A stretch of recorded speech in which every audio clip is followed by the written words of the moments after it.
which seems to be letting us down.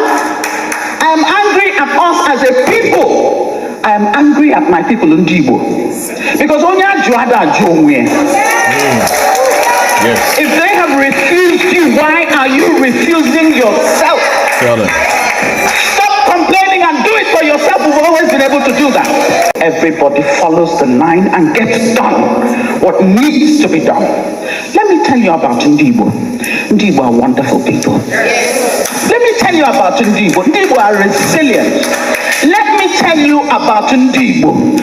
Igbo are people with integrity, with conscience, with a feeling of humanity that they can reach out wherever they are and contribute something to that society and not care that they're not even from there. I am a proud Igbo woman. And if there's anything you know about me as I walk into a place, know that there's nothing you can do to me in this country to bow my head. I will not do it. I am my father's daughter. I am my mother's daughter. But at the same time, you talk about never again.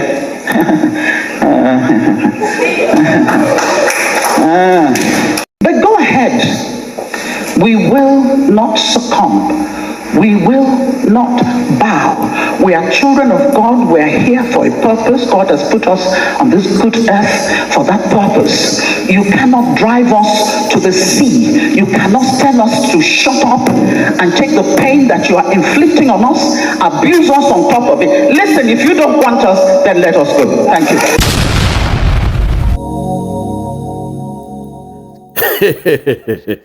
Igbos must go? Really? Wow. We pray for that day to come. We pray for that day. My people, my fellow Biafrans, my name is Biafra Superstars Media.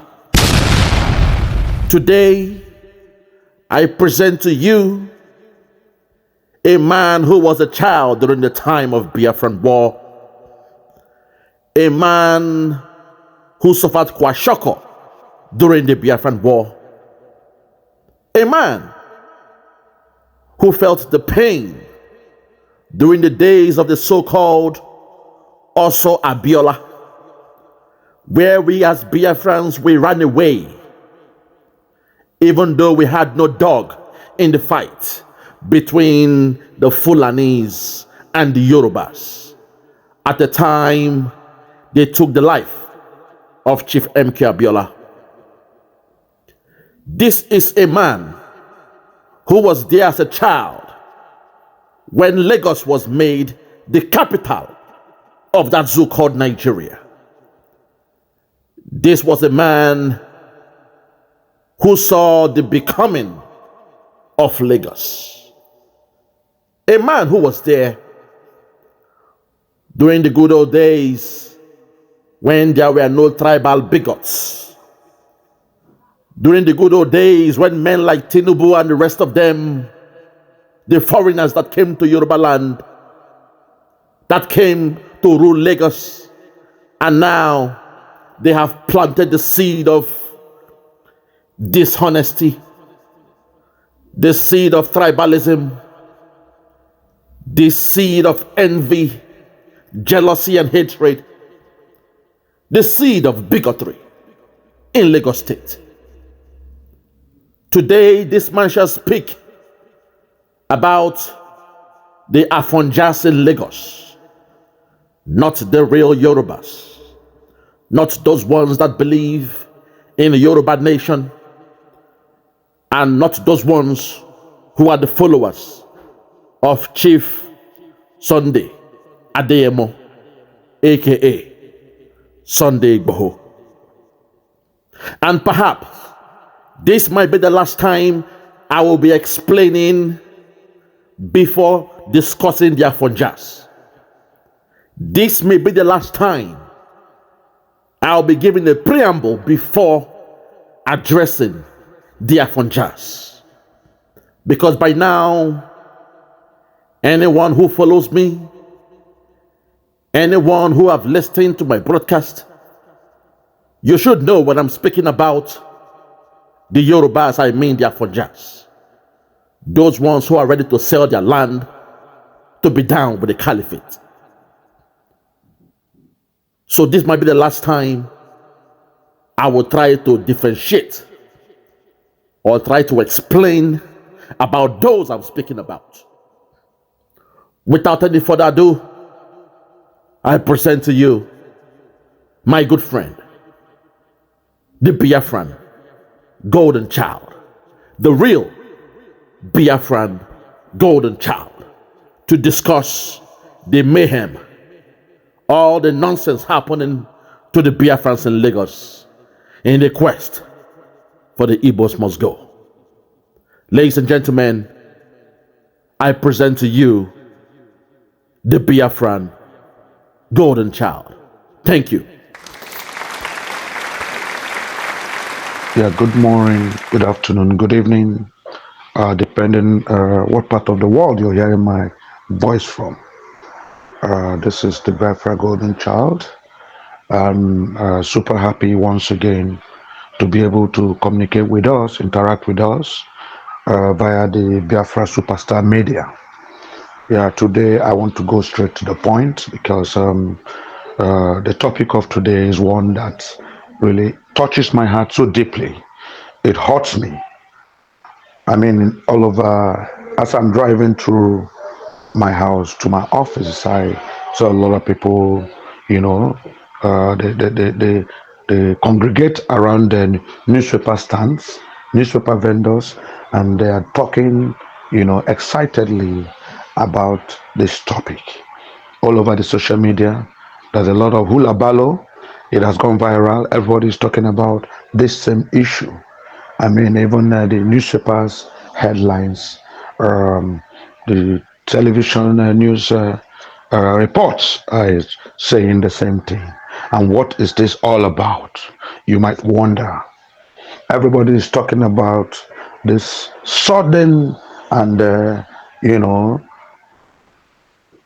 unusual clamor amongst the Yorubas, especially in Lagos.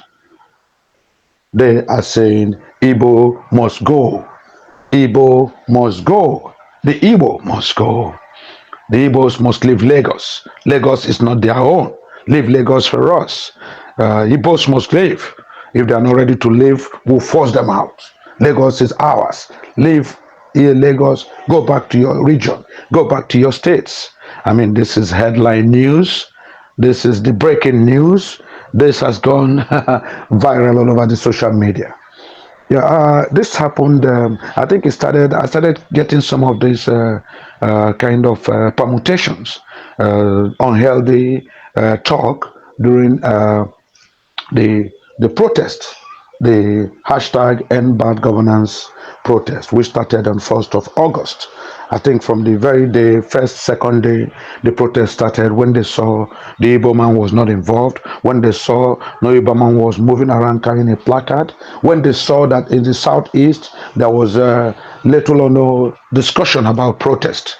I think it irked the Yorubas. I think it hurt them.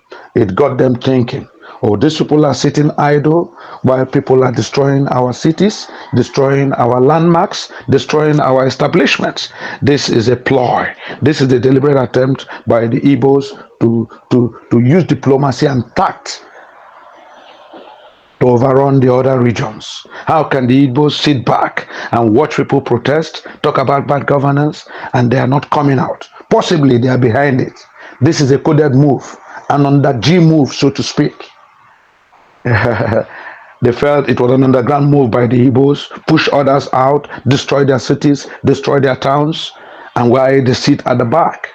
Oh, the Igbos, they didn't come out. Really? We're going to shock them.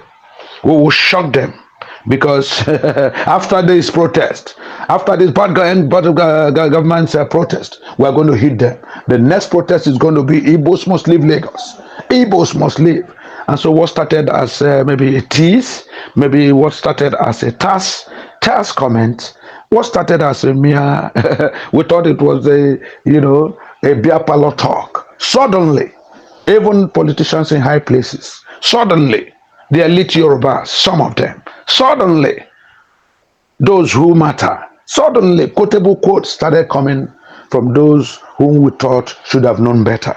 I mean, the Yoruba Consultative Forum, the Council of Yorubas, the Oduduwa Forum, and all that. They started making statements. What we thought was a joke was gradually building, boiling, as if it was reaching momentum. It was reaching a boiling point. And so I didn't want to comment. I said, well, let's watch it. Let's not dignify rubbish, so to speak. We just thought it would go on its own. I mean, the protest was ongoing. Everywhere we're hearing what was happening in the north. We're hearing about teenagers who really felt they had been betrayed by their elite, especially in the north. Yeah, marginals, those who were born without parents, no proper care, no education. Those who were taught and told that education is wrong. Too much learning is bad. Remain where you are. You have been destined to be where you are. If you come out and be a slave, you serve a rich man today. Your children should wake up and serve the rich man's children, or serve him when you die. I mean, these are people who believed that whatever social hierarchy you belong in is what has been destined for you. This was what these children were taught. This was what these Amajiris were taught. And suddenly they woke up. They have been properly sensitized to know that all these years they have been manipulated, deceived. They have been put in perpetual condition of ignorance and servitude by the elite, by the rich in the north. And so they said, during this end bad governance time, this is the time for us to take what belongs to us. And so they came out. They chased the rich and mighty. They destroyed their cities, they destroyed their homes, and they said, you have put us in a perpetual condition of poverty and subjugation. We won't want that. Of course, that was to the northern youths. That was to the Amajiris. That was in the north, in the northeast, in the northwest, in the proper core north. This was what happened in Nasarawa, happening in Jigawa, happening in Kaduna State, happened in Sokoto. This was for the north.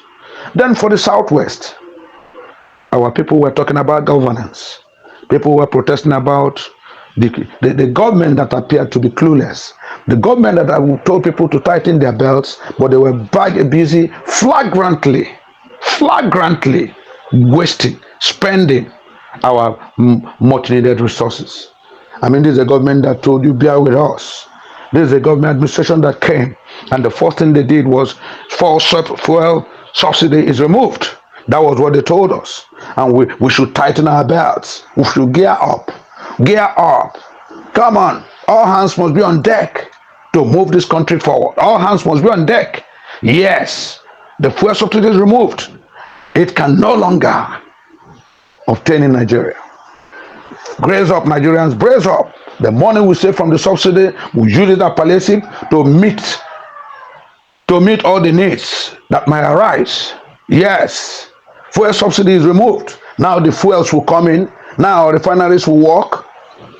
Now you can buy fuel at any point in time. There will be no more fuel shortages. We heard of that, and Nigerians were looking towards. We thought the magic wand had been waved in the air. We thought, yes, Aladdin and the wonderful lamp has come up. And so Nigeria was going to become what we all hope it will be, a successfully, economically empowered nation, where every Tom, Dick, and Harry will be assured of their daily bread, where everybody will be assured of employment, where youths will no longer be unemployed, they will no longer be underemployed, but now everybody will be screaming to high heavens, Eureka, Eureka. We thought we had gotten there. Eureka, Eureka. This was our El Dorado. Our man has come. He thumped his hands on the air. He hit it up and said, fuel subsidy is gone. This time around, it can never be as usual. I have come. The change is here. I represent the change. Emilio come. It is my turn. The Jagaban is speaking. The Jagaban has spoken. And so everybody looked forward to that, and we were all excited. The majority of Nigerians were excited. Everybody was expecting the breakthrough. Everybody was expecting to reap a harvest of happiness, a harvest of prosperity, a harvest of economic empowerment. We thought the refineries would start working immediately. We thought economic saboteurs, oil cabals that have been identified will be identified and eliminated, arrested, and they will face the trial and conviction. We thought after all justice would prevail. Everybody was excited. Everybody was happy. I mean, the Jagaban has spoken. The man who said, it is my turn. The man who said, hey, listen all. This man is not going to waste your time. I'm going to hit the floor running. And so everybody was excited. The generality of Nigerians were all hoping and praying. Yeah. A month went, 2 months went, 3 months. Before we knew it, a year had gone. And behold, what did we experience? Nigerians were shattered. Our hearts were wrenched. What did we observe? All of a sudden, the elephant that was pregnant. All of a sudden, that adage that an elephant was pregnant and everybody was full of expectations, great expectations. All high hopes. People were waiting to excel. Yes, it's about time we all celebrate. It's about time we say, yeah, Nigeria has gotten it right. But what happened? Suddenly, the elephant gave birth. The time had come. EDD, the expected date of delivery. It came. And what did the elephant produce? What matured out of the gestation of the elephant? The elephant delivered a rat, a ridiculous rat, a pitiable rat, a miserable rat. That was what the elephant gave us. That was what the administration in Nigeria gave us. That was what the Jagaban gave us. For 1 solid year, 365 days in office, the man who said, it is my turn. The man who said, Amilo Khan. The man who said, I'm the Jagaban. I'm the emperor. I hit the ground running. And so the youths were bittered. The youths were embittered. Generality of Nigerians were mad. I mean, how could they have been such charged? Who could do this to us? Nigerians have been deceived. How could we have been so gullible? How could we have expected a cocoyam, a rotten cocoyam, to give us the much expected, edible, fresh, succulent yam? How could we have expected the thorn? The thorn, the seed of the thorn, to suddenly give us egusi and ogbono. It was absolutely impossible. And so youths were restive. Everybody complained. Of course, that was what led to this protest. Hunger, bad governance, hunger protest. Yeah, the youths were disillusioned. Nigerians were disillusioned. This wasn't the Messiah we expected. I mean, 1 year through, into this, 1 full year, and nothing came out of it. And so the youths were mad all over the southwest, all over Lagos, all over the north, all over the mid-belt, Benue, Plateau, Kogi axis, all over the Delta axis. People were mad. Of course, the Igbo man was mad too, because we are inside the system. We are not insulated from the system. We are not immune to poverty and lack. We are not immune to hunger. We buy from the same market. We buy from the same fuel station. The Igbo man felt it. We too were mad. We too were hungry. But of course, we remembered our history. We remembered where we were coming from. Because the great Chinua Achebe wrote, he quoted an Igbo proverb. He said, the man who did not know where the rain started beating him, the man who didn't know where the rain started soaking him, will not know where it will dry on him, will not know when it will dry on him. And so the Igbo man called himself to order. He said, let's look back with the benefit of hindsight. Let's remember what happened all these years. Let's remember what happened in 1966 when there was the first coup in Nigeria. All of a sudden, who suffered for that coup? The Igbos. Who suffered terribly for that coup? The Igbos. Who were suspected of being the brains behind the coup? The Igbos. who were marginalized and killed. The Igbos, who were maimed, who were driven out of their homes and cities. The Igbos, who experienced a terrible civil war. The Igbos, whose houses, offices, edifices were proclaimed abandoned properties. The Igbos, who lost their father, lost their mother, whose wives, whose mothers, whose daughters, whose sisters were raped, massively raped. The Igbos.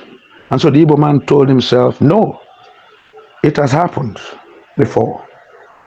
The events of 66 to 1970 came to their mind. They said, no. They remembered again during the Abiola saga. MKO Abiola, who claimed he won the election, who was ready, threatened to declare a parallel government, and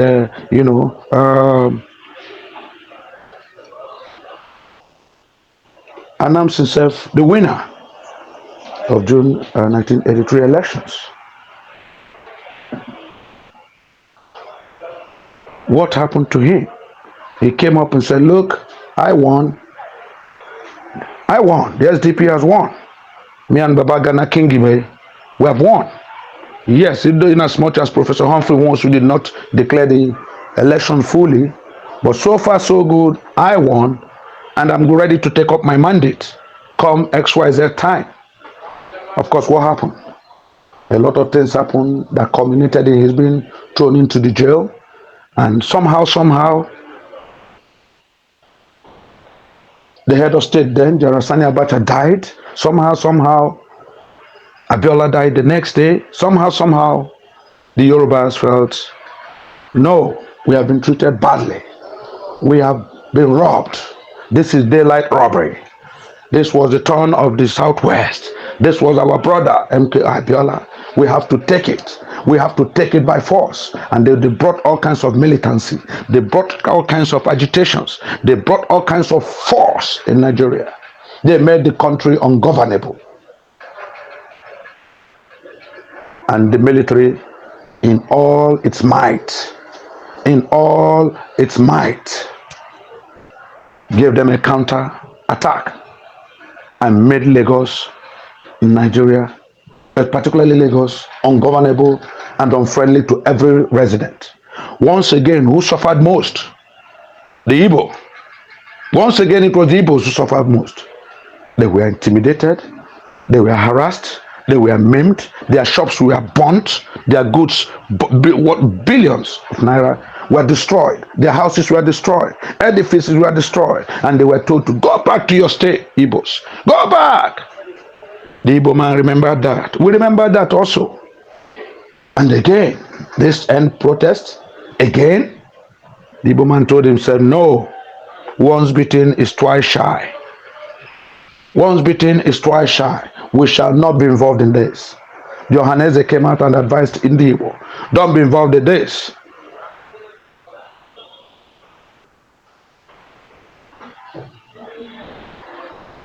The IPOB leaders came out and said, don't be involved in this. All well-meaning dignitaries in the East said, Igbos, don't be involved in this. When you do this, you'll be the victims. They will come back and point hands at you. Sit at home and watch them. And of course, that was what the Igbo people did. We sat and watched. We didn't carry placards. We disturbed nobody. All of a sudden, even sitting at home, even just sitting and watching became a crime.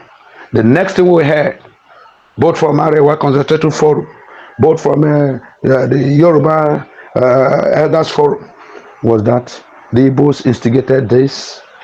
The Igbos instigated this protest, and they are hidden behind and allowed others to destroy themselves. They have deceived the North, they have deceived the Southwest, they have deceived the Middle Belt, they have deceived everybody. We kept quiet. We're still watching.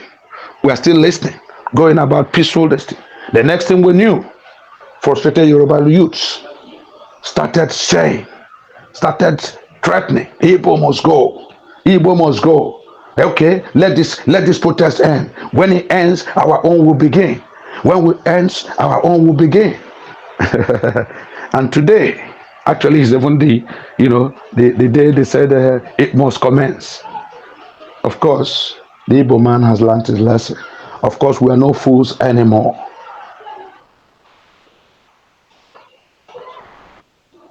My advice to our Igbo brothers at this point in time is let us be very, very careful. Let us be wise. Let us remember whose children we are. Let us remember our history. History is very important. Whoever does not remember his history, whoever does not remember whose son he is, whoever does not remember where he comes from, is a fool at 40, is a fool forever. Let's be guided, Igbo. All Biafrans, all Igbo people, I call upon you this morning. Sit up. Remember who you are. Remember what has happened to you.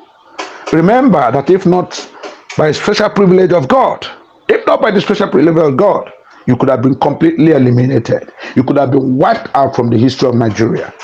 Yes, the genocide is real. They plan to completely, eliminate every Igbo man.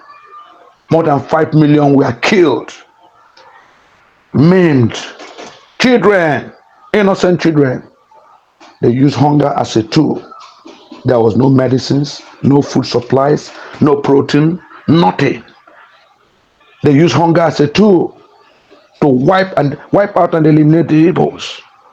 Igbo children and the elderly and the sick, over 5 million died from hunger, from starvation, deliberate policy of starvation and hunger, orchestrated by the head of state then, General Dokubo go on, and his civilian officers, high-ranking officers there. They used the instrument of hunger. They prevented any supplies into the southeast, into Biafra, either from the air, from the land, or from the sea. Red Cross was not allowed. Nobody brought children food or medicines, what needed. The farms, nobody could cultivate the farms because, of course, there was war. How can you go to farm when you're warring? How can you plant yam when you're on the war's front? Who can do that? Nobody could plant anything.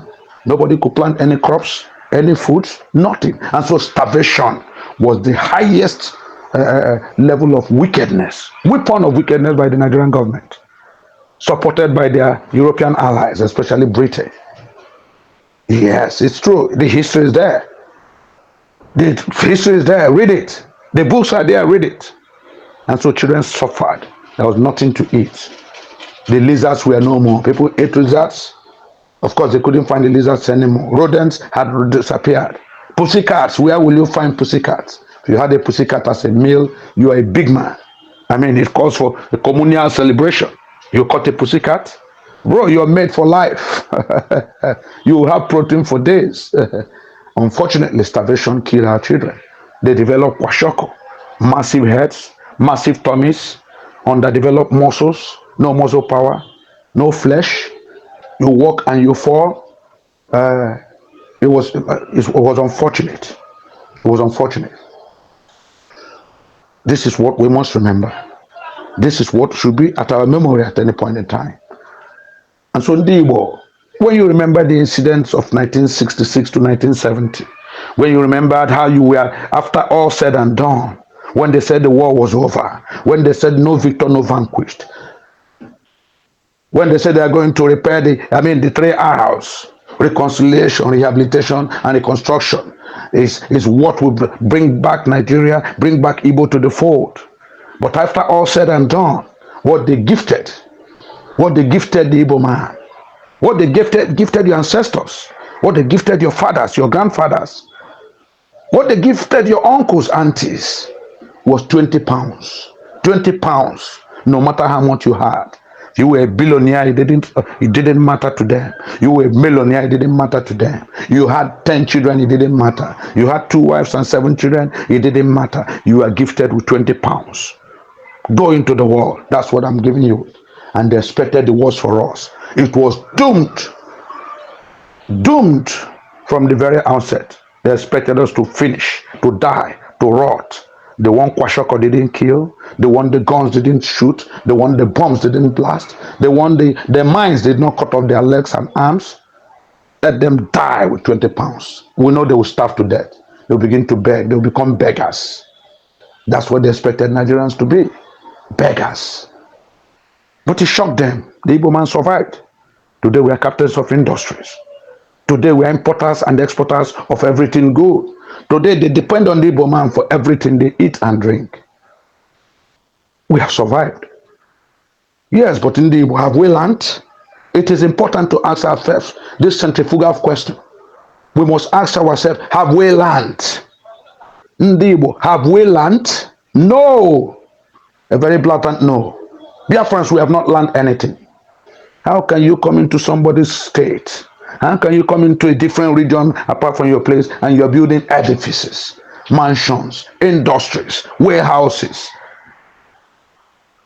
How can you be in somebody's land and you're building companies, incorporating businesses, estates, massive choice estates in their own land? Didn't you know you provoke envy and jealousy? Don't you know the attributes of success? That the moment a man begins to succeed, yes, he gets friends. Most of them fair weather friends who are only there because of what they can get. But more importantly, he generates enemies. Enemies. Jealous people, evil people. Why should it be this man? Why should he own all this? Who is the owner of this? Igbo man, Mr. Okafo. Oh my God, how can this guy have this? This is the jealousy that has sprouted this wicked envy, pathological enviness from this disgruntled, Yoruba hopeless people. Has the Igbo man learned? I remember one of the audios I made where I reminded a lot of us what his eminence, the godfather of Biafra, Dimo Dumogo Ojukwu, Ikemba Newi, what he once told our Igbo brothers at trade fair when they opened, they were trying to launch the massive trade fair complex where they were building back-to-back massive shopping complexes, markets, and all that, hotels and all that. Dimo Dumogo Ojukwu came there and he looked at what they have done. Lagos State governor and his entourage were there. I mean, Ojukwu looked at what the Igbos had done. He saw the Gangatuan edifice, mansions, shopping complexes built with billions of naira, millions upon billions. He shook his head. He said, well, guys, well done. Good one. Good one. You guys have really, also you built all this. Ndibo. Yeah, clap for yourself. You done well. You done well. Yeah, you built it here. Trade fair complex. Ooh. Lagos Badagry Expressway. Great, great. In Lagos, whoa, good. You guys have done well. But when he had the opportunity, during the luncheon for that day, at a private lunch, he asked the elders, he asked the leaders of the market, who are the leaders? This one said, I. Say, okay, you guys have done well. But my brothers, let me ask you a question.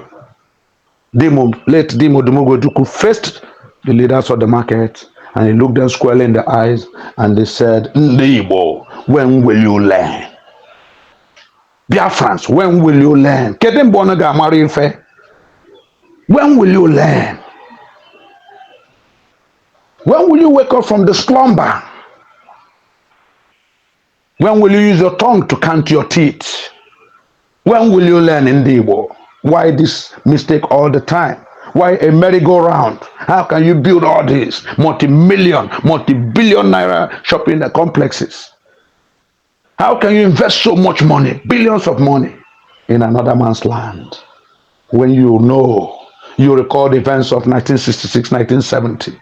When you recall how our properties were willfully, flagrantly taken from us by hook and by crook, by legislation, and they called it abandoned properties. When will you learn?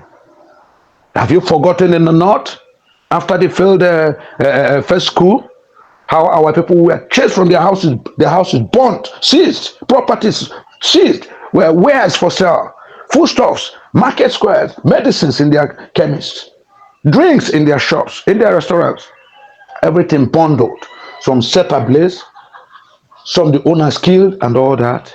Ndibo, when will you learn? Odumogu said. He said, yes, I've seen what you guys did, but I would be more happier. I would have been more happier, much more happier, if this thing had been replicated at Onitsha. If it has been built at Aba. If it has been built at Enugu. If this thing had been built at Oka. If these ultra-modern shopping complexes had been built at Owerri, I would have been much happier. If these shopping complexes were built at Abakaliki. Ndị Igbo, when will you learn? And so, my dear Biafran brothers, it's time we tell ourselves the truth. We are getting younger. For crying out loud, between 1970, 1966, 67, 68, 1970, and date today. I mean, a child born then cannot be less than 45, 50. And yet, we are making the same mistakes. What are we telling our children? Have we forgotten our history? Is it because they stopped teaching history in schools that made our people forget their history? If you cannot read, do you not listen to elders? When you see some of your uncles, you see some of your grandpas in the village, and their arms, you look at their fingers, they have lost 3 fingers. What you see is a contraption, 2 fingers on a finger. Have you looked at some of their legs? They have lost 2 toes, 3 toes on their legs. Why do you think that happened? This was what was done deliberately during the war, to make sure they couldn't pull the trigger, to make sure they couldn't hold cutlasses to farm, to make sure they couldn't run or walk faster, and cause havoc to any Nigerian soldier or any Nigerian people. When you see these things, you still spend fabulous, monstrous amount of money to develop another person's city, to develop another person's region, to develop another state outside of your region. Ndị Igbo, when will you learn? Now look at it today. Look at it today. An imbecile, a man without integrity, a riffraff, a non-entity comes out and is looking at your building, is looking at your ultra-modern shopping complex, is looking at your factory, is looking at your house, your hotel you have built with multi-billions, and is telling you, go back to your state. We'll burn this place down. It is in our land. We'll take it. We'll tax you until you die. Ndị Igbo, when will you learn? When? Must we cut our ears? Must we cut our nose to spite our face? How else do we tell you? How else do we tell you to remember Biafra land? That the only place you can invest and be sure of getting returns on your investment and be sure of the safety and security of your investments is in Biafra land. Why are we shying from it? Why are we shying from it in Igbo? Omo Biafra. Why are we shying from it? The only assured investment return is when you invest in Biafra. I don't know why when we say, let's clamor around, let's come out, let's motivate, let's encourage our dear Prime Minister, Simon Ekpa, to help make sure December 2nd, 2024 is a date in reality. Why can't we help this man? Why can't we motivate him? Why can't we work with him? Rather than investing all this huge amount on a project that at the end of the day will cause you more headache. I mean, look at imbeciles, riffraffs, hungry children, riffraffs, alaye boys, who call themselves alaye, who call themselves boys of Jagaban, threatening to send the Igbos away. Igbos, go home, leave Lagos, go back to your region. Meanwhile, 98% of the major investments in Lagos are done by the Igbos. Meanwhile, the houses in Lagos where they are living, the houses in Lagos where we all live, where they live, where a lot of us live, are owned by the Igbos.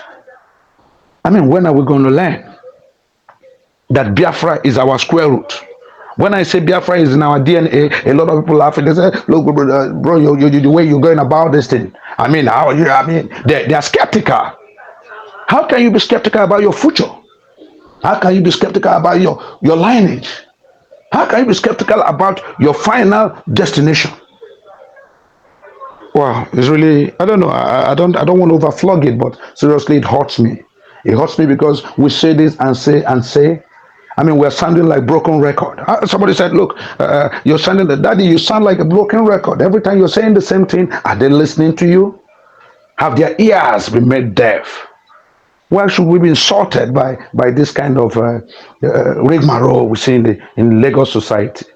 Can anybody tell the Igbo man, leave Lagos? Unto what? On what authority?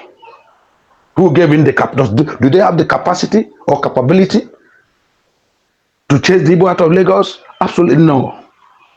But still, they might destroy our businesses. They will destroy our buildings. They will destroy our cars. They can even harm our innocent children. Let us learn. Let us remember history. This language, Igbo must go, will continue to come until we tell ourselves the truth.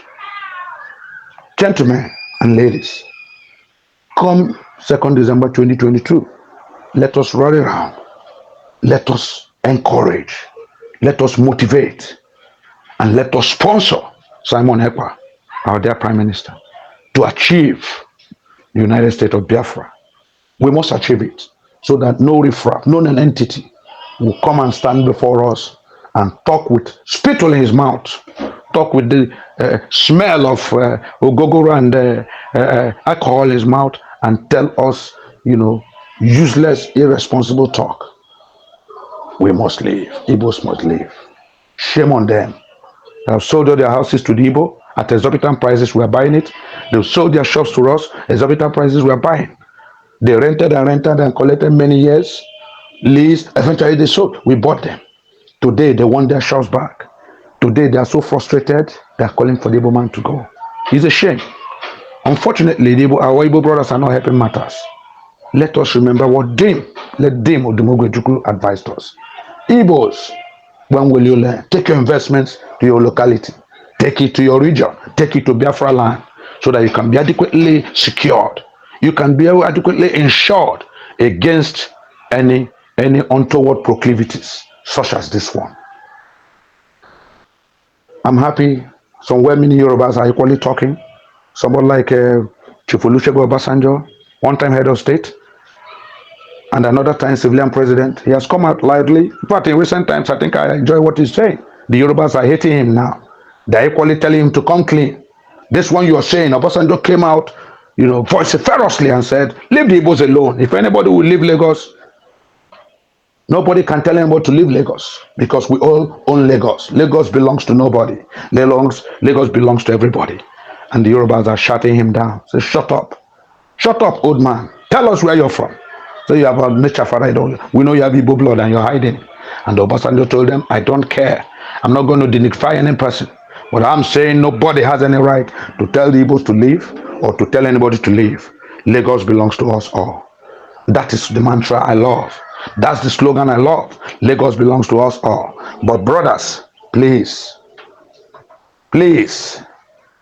don't be a victim. Please, to be forewarned is to be forearmed. Please, let us be proactive. Take your investments home. Take your investments to Biafra for adequate security. Some of you may not be aware what is happening in most of the federal government apartments now. All of a sudden, the new managing director of Federal Housing Authority, who is an in-law to the current president, the man has come out, and what they are doing on all properties now, they said everybody must come out, bring your documents. We want to verify ownership of properties. We want to verify, and if you cannot verify the ownership of a property, you have lost it automatically. Somebody told me one of the things they are trying to achieve is to know how many of these properties have left Yoruba hands, have left their people, and entered the Igbo man's heart. Somebody told me that. I'm not quoting it though. I'm not saying it could be what has happened. But following the antecedents we see, if they can come out and be shouting that the Igbos encourage the protest and they hid themselves, they see people to go for protest and hid themselves. If they can be coming out to say Igbos leave Lagos, then there's nothing they are incapable of doing. There's nothing they cannot do. The gentleman told me, you know why this verification exercise is going on? They want to know how many Igbos have bought Yoruba properties so that they can invoke huge taxes. They can invoke all manners of laws and edicts to frustrate them and to make life uncomfortable for them. But don't quote me. I'm still investigating this. We're still watching to see what happens.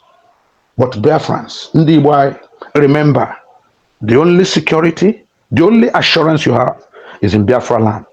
And we are hoping and we are praying that come 2nd December 2024, our eminent and highly indefatigable Prime Minister, Simon EKPA, would declare successfully the United States of Biafra, to whom we all owe our allegiance and sovereignty as a nation.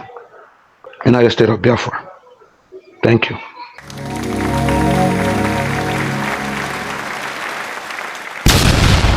Yeah, check me out. Superstars Media. Lord Logan, Bloomington, Lord Logan, and it's why Flora show 1914 amalgamation is what we dying for. 3 nations to 1 nation, ever since annihilation. Nepotism is nonsense. You and you, clap your hands. Biafra gonna come, clap your hands. Biafra, Oduduwa, we're free now. Freedom is gonna come, we're free now. Yeah.